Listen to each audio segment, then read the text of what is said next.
What's up, you guys? Thank you so much for joining us on Struggle Today, Equip Tomorrow podcast, which is a podcast where we speak about everything and anything that we struggle with and try to find ways on how to deal with it.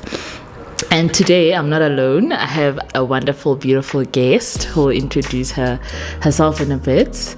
But just to say a bit, she's that friend that I love so much, but she can get annoying as well at the same time. But yeah, I won't take out the receipts. So yeah, we're just gonna do a bit of an icebreaker. No problem. After you introduce yourself so that you feel more comfortable, and then we get into the questions. No problem.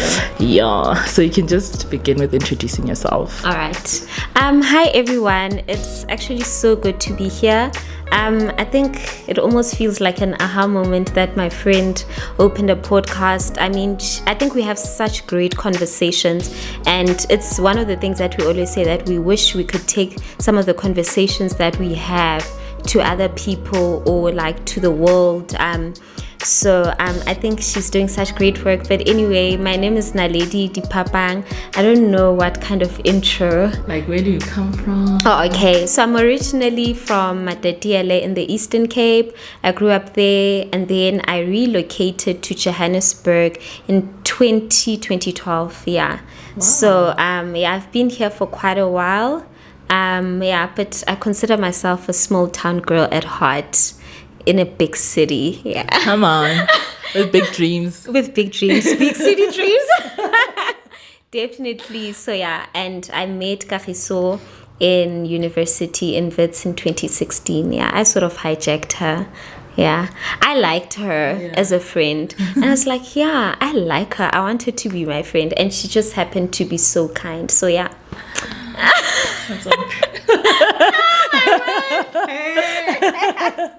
Wow. Okay, that was a beautiful introduction. Thank you so much. I just want to say thank you for joining me today. Yeah, it's been a long time coming. I've been looking forward to this conversation, and I think it's a conversation that's, it's a deep one.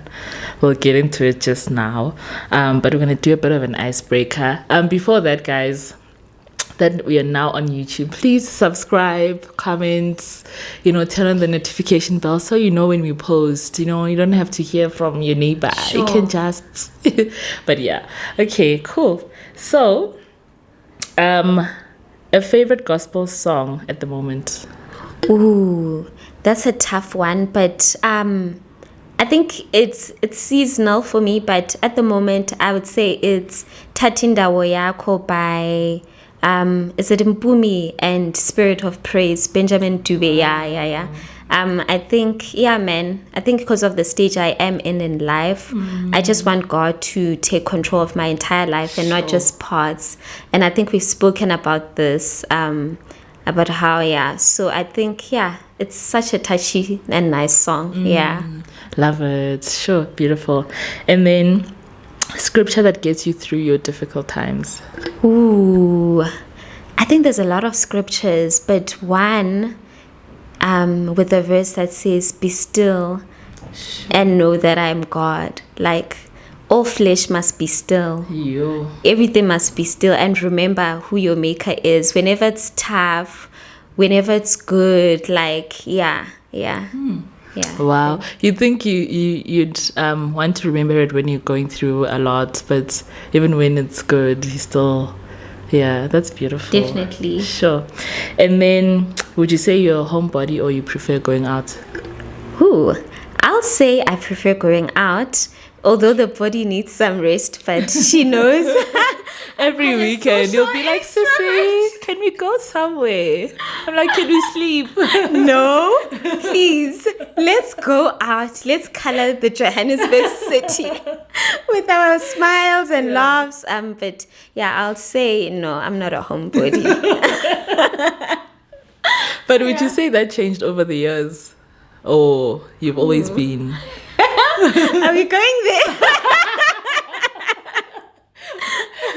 I mean, that changed over the years. Let me tell you, when I met Kagiso and my other friends at Wits, I was sort of like a homebody or like a nerd because I'd always want to be studying. Even on weekends, I never used to do going out or going to church. I mean, although I'd attend church online, but like, and they would force me or push me, and then things changed around. I think they influenced me, but although there was still that part in me, but I guess school, I suppressed it, and school, which was a horrible decision because you need the balance. But yeah, so I think it has changed over the years. But yeah, there was a good 2-3 years where I was a homebody. I love it. Greatest achievement.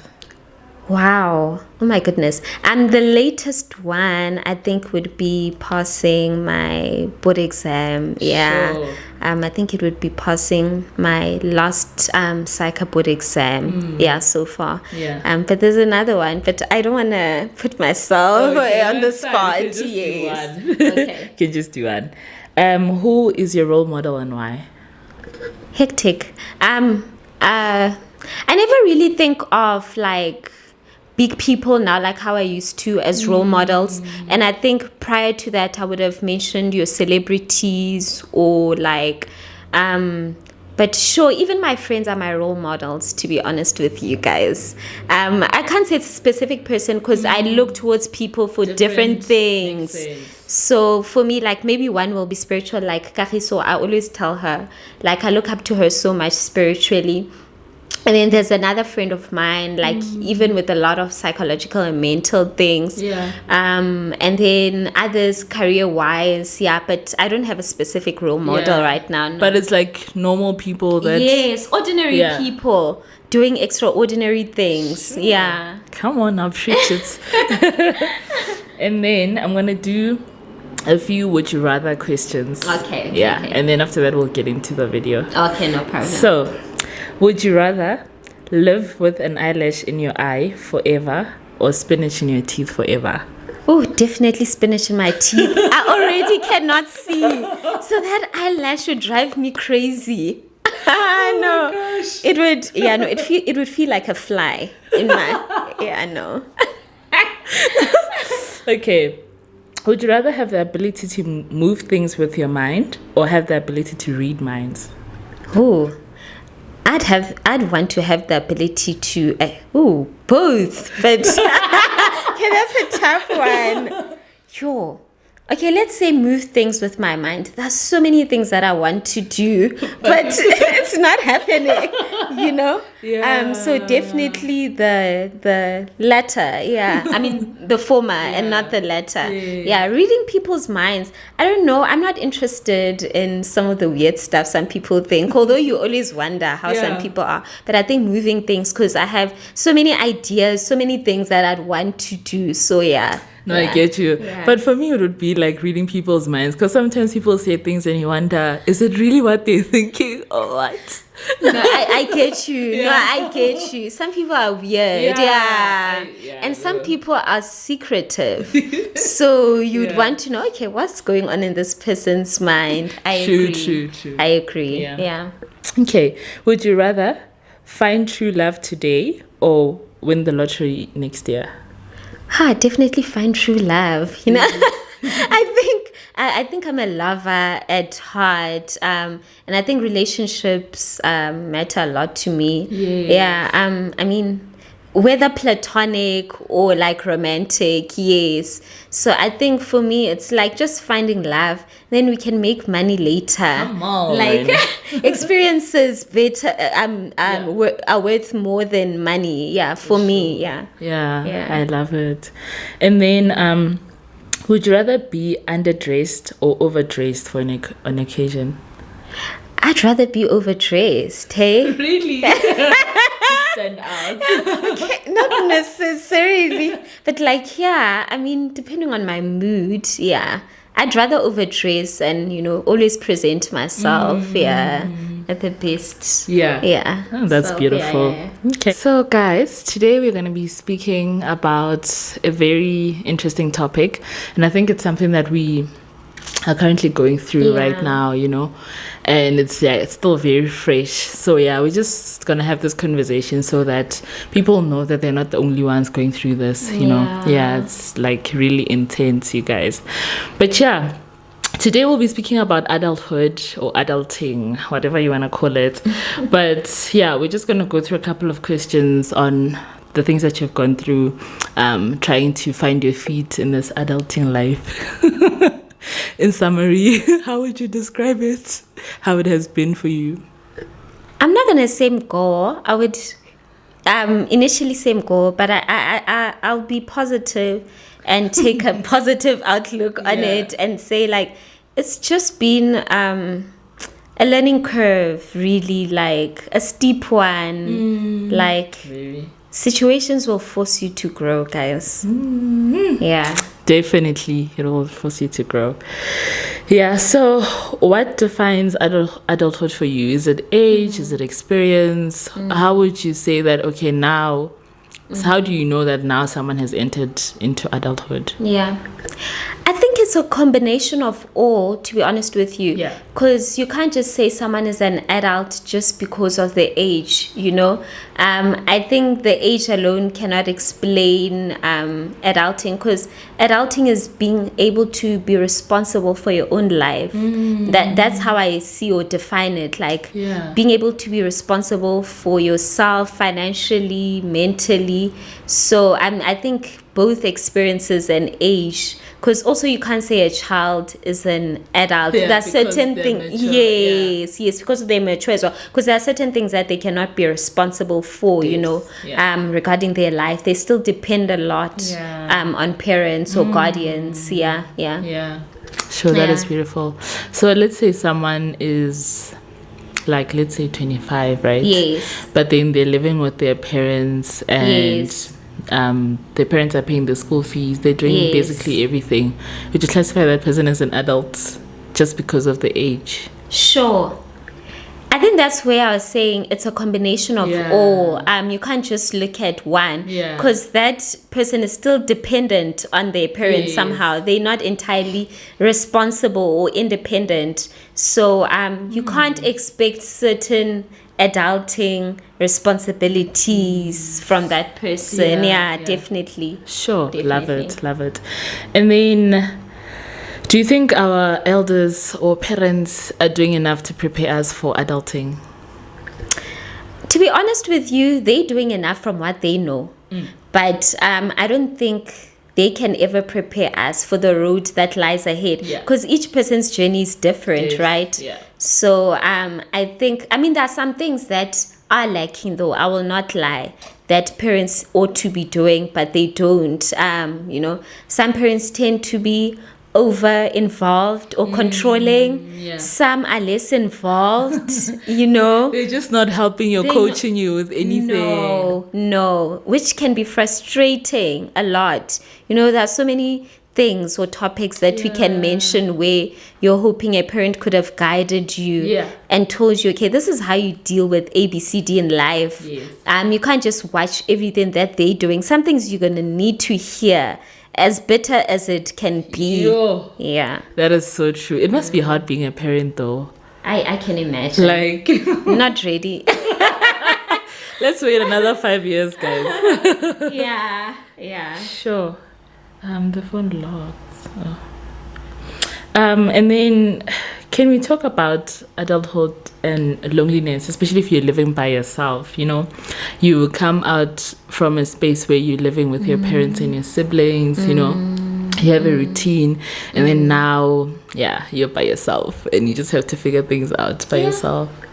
I experienced that, I think last year, around this time, actually, I moved out of home, and I had sort of gotten some sort of independence from staying alone at Ray's, but it wasn't the same, because you have this entire community of ladies or gents, or like just a community of people who are close to you that you see almost every day. You interact with them in lectures at Ray's or whatsoever other university activities you're involved in. So now, and then lockdown hit us. And then I think dynamics sort of changed of some relationships. I still maintained good relationships with my friends. But I think, moving out of home again was an adjustment that I had to go through. Yeah. I think the first day I moved out of home, I think I was crying. I was like, what did I just do? I mean, I had been craving that for a long time. I had been wanting that independence by all means. Yeah. But I think it just hit me that actually now I can't, there are certain things I cannot say or like ask for or depend on from a parent. Now I have to. It hit me that this is another step in my life where I have to learn a level of dependence. And I can't call out. That's where the loneliness came in. Realizing that I can't just call anyone or do, like, I need to learn to be by myself, self-soothe in certain circumstances when you're not okay. Yeah. But don't you think that can easily be toxic, where now you just don't want help from anyone because, you want to get used to being by yourself? How do you maintain the balance for you? Sure. I mean, I think it can be toxic because I can go to that extent. Yeah. I'm that friend who can like keep quiet when I'm not okay, whereas when others are okay, like, oh, they are not okay, I reach out. I want to help. Yeah. But I think it's being intentional and realizing I'm not an island. I need people. I friends. I need whatsoever relationship. So I've tried and be intentional, and I think you become. I think that loneliness teaches you to be very intentional about your time and about who you reach out to. That is so true. Because I think at Raise it was so nice because you can just go to someone's room and just annoy them. But now, even seeing each other has to be so intentional. Yes. You have to get a taxi or it requires a lot of intentionality. It does. So I think, adulting, I mean, but you end up enjoying it. I love it so much now. I always tell her that. Really? Yeah, I mean, in terms of staying alone, yes. Not the whole adulting. No. I hear you. Yeah. But I mean, I'd still, I don't know. Every sphere of life, I guess, has its own ups and downs. Although I joke around and I always say, I miss my childhood so much because I was so free. I was so adventurous. But I think even now we need this, phase of life. No, definitely. Just to follow up on that, do you think the level of responsibility changes when you enter into adulthood? Well, especially for you. Like now you have to worry about what to eat and stuff like that, or back at home as well, would you have to worry about that? Like what are some of the things that changed for you personally?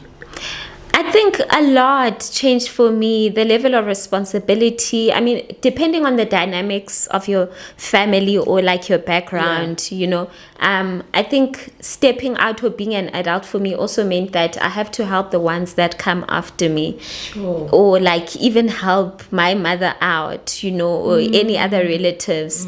And I think sometimes it can be tough, but I think that's where the adulthood now comes in. Like you have to learn how to be selfless, how to compromise certain things.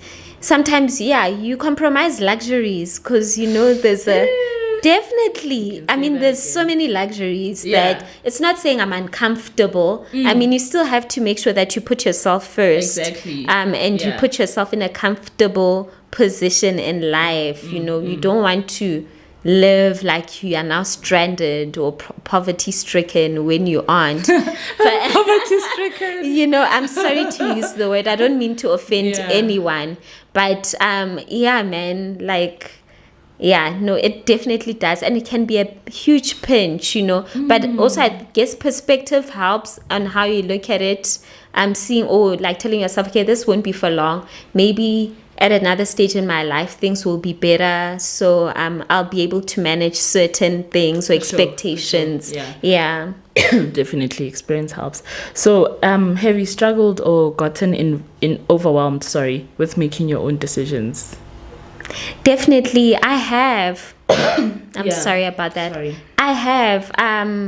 I think, with some big decisions, I tend to be indecisive. So, and some decisions I couldn't even tell a parent, about. I think that's the toughest kind of decisions where, you have to make a decision alone or depend on, a small group that you're very close with. So I have come across those decisions. With most of them, like, I think I've taken so many risky decisions just in the past 3 years. So yeah, I mean, I always tell myself afterwards, like, you know what, if it's meant to be, it will be okay. If it's not, I'll learn from that. Yeah. It's okay, we are young. Yeah. It's okay. That is so true. Just to add, like, I wanted to ask, Kore, does it mean that because you're an adult, then you can't ask for help? Because I think that is something that a lot of people are struggling with, you know? Sure.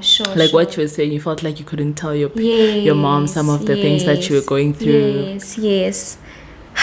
Yeah, man, I agree a lot with you. But I think, just because we're adults doesn't mean that we shouldn't reach out to our parents. I mean, sometimes that's when you need them the most, like, than when you were a child. Like, because now you have to make these life-changing decisions. Very drastic. Or you're going through a very tough time, whether at work or just personally, or just evolving as an adult. So that's when you need a parent and you need to reach out. I mean, I don't always reach out, but I try where I can to reach out. But I think there's still so much more that I need to do, and I think we've spoken about this a lot. Definitely. It can be toxic when you don't reach out to a parent. We're not islands. Because you'll drown. Like, exactly. We're not self-sufficient. You know, sometimes you just need to be. I always tell her that, you know, on some days when I'm tired, like, of being alone, sometimes I just go home just to feel how it feels like being a child, because now you're going out of all these expectations at work or like with your social circle of being an independent person. Because sometimes when you're at home, like, they still look at me as Naledi, the daughter, the child. You know, even my neighbors, they look at me as Naledi, the child that we raised, you know. And like, I mean, yes, things have changed, but they don't look at me as Naledi, the what, or certain role. Like, they look at me as me. Which is very important. Yes, sure. It's grounding. I think that's what helps to get over the whole adulting. Phase. Just taking a break from making big decisions. So I wanted to ask, you know, like, on social media, there's a lot of pressure, especially around, like, by 25 you should have gotten your degree and your honors and gotten your first job, bought your first home, bought your first car. Do you think that there's a time pressure for you as well on your side, or those things don't faze you? If you had spoken to me around about 3-4 years ago, I would have said I feel the pressure. But my life took a different turn from what I expected it to turn. Like, okay, just to briefly say, I failed my post-grad and I had to repeat it, you know. And I had made plans that, you know, the following year, you know, I'll be an adult, do certain things, move out of home, maybe get a car, you know, or just, you know, enjoy, English. Just enjoy adulthood or making big decisions. But I mean, at that time, I feel like God was saying, hush, like, I'm pausing your life, stop, like, you haven't been running this life thing, like, I've been doing it all along for you. And that's where I realized, I'm like, I'm not going to compare myself to others. You know, my journey is different. I learned to accept that very fast, you know, and I think that's where God gives you so much more grace, you know, accepting. I mean, like, I think I've stopped. I mean, social media can be good to a certain extent to say that, okay, to push you. But if you feel like now the pressure is coming externally instead of internally, I think that's where the toxicity comes in. You should look within yourself, you know, on what you want and ask God and be honest about it. So I think for me, it doesn't faze me anymore, to be honest with you. Like, I've made so many decisions that were different from my peers, you know, and I'm at peace with them. I think it's just being honest with yourself. I love it. It's so deep though, and it's hard. It is. I'm sure at that time you thought, my peers are there and I'm still here, like, oh my gosh, I could have easily you know, thought drowned in that. But I think I thank God for actually reminding me that, you know, He has so much abundance. These things are still going to happen. Because I think for me, what encouraged me was saying that, okay, if this is happening, that my life is almost going backwards, if someone would say, then there should be a bigger reason for it. You know, I was like, no, there's no way. I think suffer for nothing, you know. So I think that's where comparing yourself to other people's social media came in, and like, I was really tamed by the Holy Spirit. That is so deep. Ma'am. You must come here and do a channel takeover and just have an episode by yourself. After channel takeover, and then we ask her questions. No. Because she has so much to say, right? I think from these few podcasts that you've posted, I think, guys, that's just 10% of the wisdom that she has. But we are under pressure. Do you think you've struggled financially, like to manage your finances as a young adult? I can't really say really struggled. It depends on what do you mean by struggled. I think as a person who's really passionate about personal finance, I was very intentional from the beginning. I remember, I think my first or second salary, I bought Nicolette Machile's book on What's Your Move. I bought a book on, I think it's property coaching, something like that. I can't remember. It's actually there. I can't remember the author, but I was very intentional about my finances and saying I want to make certain decisions, and I knew I wanted to buy a property, you know, things like that. So I think I was intentional, but it's not saying things won't be bad. I think also I realized last year taught me that when you're not okay mentally or psychologically, that can tend to affect your finances more than you think. No matter how much finance knowledge you have as an adult. Even if you say you need to budget, you just say, whatever. Yes. No, I'm choosing my mental health, myself. I'm going to go out. That thing is toxic, though. It is toxic, you know. That's why I was saying, okay, there's an underlying issue sometimes when things are like that. But just to go back, at a minimum, I think I've learned to like try and manage my finances in terms of saving and paying off like certain debt, like my property. I think I've learned so much about that. The rule of compounding, you know, realizing that if you pay extra on your bond every month, especially when the interest rates rise, it goes down, you know, whether you have a car or a bond. I think I've tried to manage them, but I've made some bad financial decisions amongst that.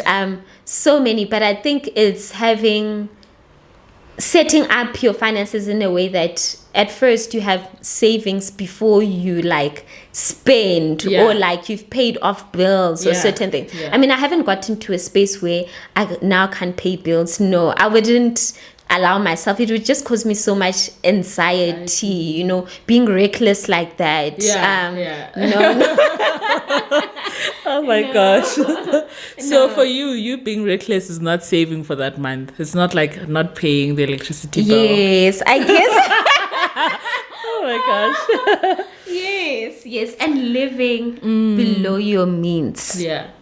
Because there is so much pressure out there, or lifestyle inflation. You know, you can easily feel like, oh, you know, I want this or I want that. So I think for me, it's like talking to myself, as well. And like not running after instant gratification. But I mean, it does get hard when, especially I know myself, when I'm not in a good mental space, I can make bad financial decisions. Spend it. But identify your triggers, guys. No. And do you think how has adulting affected your friendships, especially, well, most of your friends, we've kind of transitioned into adulthood around the same time. You know, like having to deal with, like, imagine moving from, because we all stayed at Ray's. And we'd eat supper together every single day. And sometimes it'd be even sad when you'd go home for the weekend, because it's like, oh my gosh, my sister's leaving me when I have supper alone. You know? But we're so used to being around each other, Yeah. and every Friday, well, most Fridays would go out for ice cream. You know, those moments were very precious. And then now we live in different parts of the city. It's like a lot. So how do you think has it affected how you friendship? Sure. I mean, I had withdrawal symptoms. Sure. I think after we like realized, oh, this one is going to be staying there, in that part of Joburg, this one, that part of Gauteng, or what's happening, because we're such like I have such a close community, you know. I mean, this is like counting my close friends now. Yeah. That I lived with for like 3-4 years. Yeah. So I think it was such a tough one, and then lockdown I think hit us. It was very intense, but I think what kept us going was our communication skills. I think being able to communicate properly with your friends, calls, like being intentional. I think adulting will teach you to be very intentional about the people you want in your life, because it can so easily happen that sometimes you don't call each other or talk, and the other person will take it otherwise, you know, because you become so involved in your life or whatever. But I like my friends and I, because we call each other out, you know, even when that happens. So I think it's having a community that's also understanding, like, and communicating a lot. Okay, like, this time is a busy time for me, I may not be available, you know, or them recognizing you're not available, or like yes, like, I think I like the fact that we call each other out. But navigating friendships in adulthood is really tough. I think that's why your circles also tend to become smaller. You know, and then you come across some weird friendships, adult friends. Like, to be honest with you, I don't like making new friends as an adult. I love people so much, but like, you know, I think I've realized even just recently that you know, there are people who are different from us, and you have to be graceful. We're not all the same. So I don't know if that answered it. No, definitely. No, I just wanted to ask, Jorge, do you believe in having different friends for different purposes? Sure. Like, this friend is for partying, this one is for when I tell deep stuff, or you kind of just balance it out between everyone and just share a bit of everything with everyone? Yeah.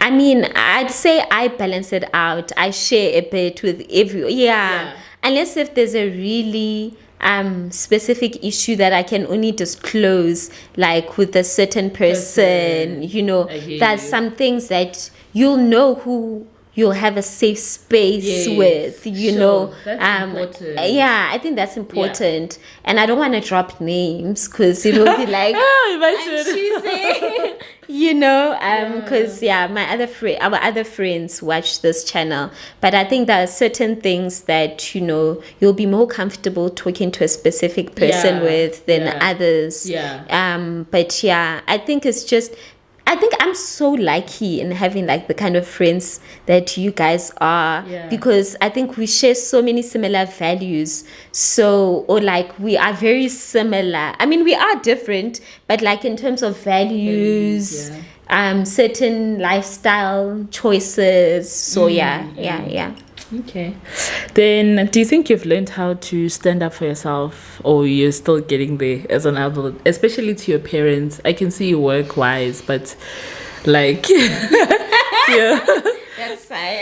That's answers it all. Sorry, let me let you finish the question. No, it's fine. Do you think? Sure. I think situations will force you to stand up for yourself. You know, I'm a person who's not confrontational by nature. And I think adulting and learning that, I have different opinions about certain things, or I have different perspectives on certain things. So like, it's been a tough and bitter one, because and I think it's just a recent one for me, where I had to like stand up for myself. And this is something that it's a decision that we had made as a unit, if I can say it like that, or as a family, to say, okay, we'll do things like A, B, C, D. And then I decided to take a different decision, but also how you relay it to the person matters. So like, obviously you can't just say, hi mom, I've decided I'm going to do A, B, C, D. And I don't care what you And I say. don't care what you say. No. You have to learn to be very tentative and give them a reason. But also it's realizing that as an adult, you are now informing them. You're not really asking, for their permission with certain things. And if you make a mistake, it's fine. Yeah. It's your mistake. You will fall and get up again. No, for So I think it's only recently that it's a tough one for me, like to really stand up for myself. But yeah, man, I think it's being able to talk, like to break it down properly to a person to say, okay, AB, I'm not happy with this, or like I'd like to introduce this in my life. No, for sure. Yeah. And I think it's also like very important, like what you're saying, how to approach it, depending on the type of topic. And what I like is that a friend once told me, because I was asking her, isn't it hard for you to like tell your mom that? And then she's like, I've noticed that even if I was wrong and I made a mistake on the decision I took that time, and what I opened up to them about or called my mom out about, I've realized that she has grace and she'll always take me in. Like, like it's very important to know my goodness, where you are. Obviously, not be disrespectful or anything. I agree. But be at a space where they can take you in, even if you've made a mistake. I think that helps like release most of the pressure. I agree so much with you, because I mean, we're not perfect. As much as we're adulting, it doesn't mean we have it figured out. We still need them. And I think you're right, depending on how you approach it or you put it out to them, if you were to make a mistake or need advice, they would open that space or platform to say, okay, Kahi, like we've seen you made this decision. How about you do this, or like we advising you like the way we had. I think that's so true. I think understand your relationship with your parent as well. For sure. Like, what kind of relationship do you have? Is your parent open-minded, or are they graceful? So the same grace that they give you is the same grace that you should also go in. Don't act like you know it all now. Definitely. But like if you feel very strongly about something, guys, stand up for it. Like you don't know. Like it may be God, Even if your parent disagrees with it. That's but the thing. That's the thing. It's a hard one, especially if you're almost like a people pleaser as well. Or if you're like an obedient child, because you've always been like that, and now I feel like I've always been like that. We're gonna get adolescents. Exactly. Late adolescence. My other friend and I were actually speaking about that, Tony. Like some things may come across as though it's late adolescence. And it's not. You're just growing a backbone and a voice, which is very important. To know where you stand on certain issues. So, and do you think friendships, I know like family obviously is important as a young adult. Do you think friendships are important, and how has it helped you navigate adulting? Guys, when I start with friendships, I think for me, friendships are so important, guys. Like, let me tell you, even in navigating adulting, I think my friends have played such a huge role, more than my own family does sometimes, I think also choosing people who are on a similar journey to yours, or like people who are mature, open-minded. I mean, it's not every time you come across people like that, but I think my friends have shaped my adulthood so much in such a positive manner, and I'll forever be like appreciative of that. But obviously you can't depend on friendships only for adulthood. No. Also, like, check the people around you, like what kind of people they are. Some things you will take with a pinch of a salt, but I think they are so important, because adulthood is rough, guys. Like what I was saying, there's some things that you can only say to your friends that you cannot say to your parents. Because they'll look at you like, hey, man. So yeah, I think friendships can like shape, and I mean, it's similar to work. It can also, your colleagues, your acquaintances, any acquaintanceship that you have does shape the person who you become. So like, like choose wisely who you allow in your space. Yeah. You heard it, guys. You heard it. Thank you so much for joining me. No, it was such a lovely conversation. Thank you. Hopefully next time we can have you again. Sure, you know, we always get deep though. It gets deep. I'd like to be on the mic asking her questions. No. I think, the next time. And next time I'll pay you. Yes. Guys, subscribe to the channel so we can grow this family. And I think one thing I love about this lady is that she is really so passionate. And I think that's why there's so much light and like airiness and excitement around her podcast, is that she's doing it for the right reasons. Like, trust, everything that she talks about is things that she's experiencing or has experienced. So I think she's just one of the most authentic people I've come across. So yeah, I'm excited about this channel. You're doing really well. Oh man, thank you. I'm shy. Oh my word. Thank you so much. Thank you so much, guys, for tuning in. It was a lovely episode. I hope that you found it enjoyable as well, and you could relate to most of the things that we are saying. Man, thank you. Please don't forget to subscribe, like Naledi said, guys. Subscribe, like, share. Tell the other kids that, we're in town. We're in town, especially kids our age, in your 20s, early 20s. Exactly. Yeah. So thank you so much, and I'll see you in the next one. Love you. Bye. Bye.